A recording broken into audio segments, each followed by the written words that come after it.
Okay, hello, I'm Jay Haley from Palmore, and this video is for our Essential Level Speaking class. It's the fourth video in the series. In this video, we'll be talking about chapter number 4 in your book. It's a chapter called Playing with Words. So just to get started with it, one piece of vocabulary to introduce even before the main vocabulary of the lesson is this game here. It's a game called Scrabble. Scrabble is a game played on a board. There are these tiles with letters on it. You'll also notice some numbers. I won't explain the rules of Scrabble at this point because in the story there's a paragraph which tells you how the game is played. So I want you to understand it from reading the paragraph. But this picture will give you a good idea at least of what Scrabble looks like. Okay. So let's turn to some vocabulary that does come up a lot in the text. I've got 11 words listed. Let's talk about them. And the first one is simple. Simple is a pretty easy word. In fact, simple means easy. If something is simple, it's pretty easy. The second word on the list is spell, to spell something. Spell has several meanings in English, but here it's the most famous one. Spelling means saying or writing the letters that make up a word.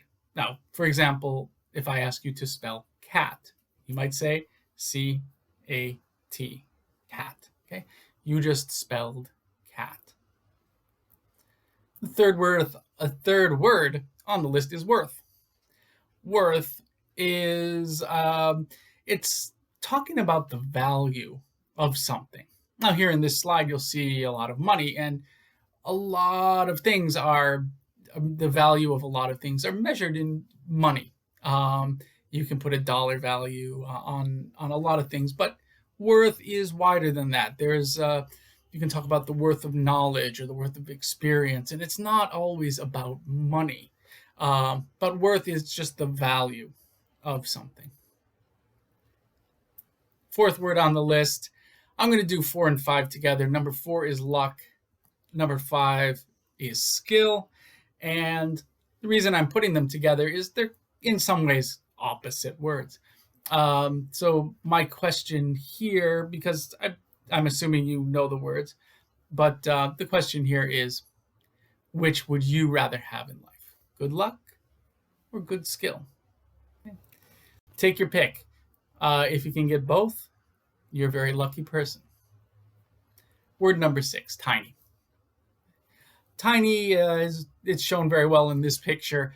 The insect called a ladybug is a tiny insect. The water drops on the insect are very, very tiny. Tiny means very small. 7, this word, favorite. I imagine you also probably know the word. If you don't worry. Easy enough. Favorite means something that you like the best. Okay. What's your favorite food? Common question in English. What's your favorite food? My favorite food is pizza. And if you also said pizza, then congratulations, you have the correct answer. If not, keep thinking. All right. Word number 8 is fact. A fact is information that is true. Okay. If something is true, then you can describe it as being a fact. Word 9, backwards. For backwards, you're talking about going in the opposite of the usual direction.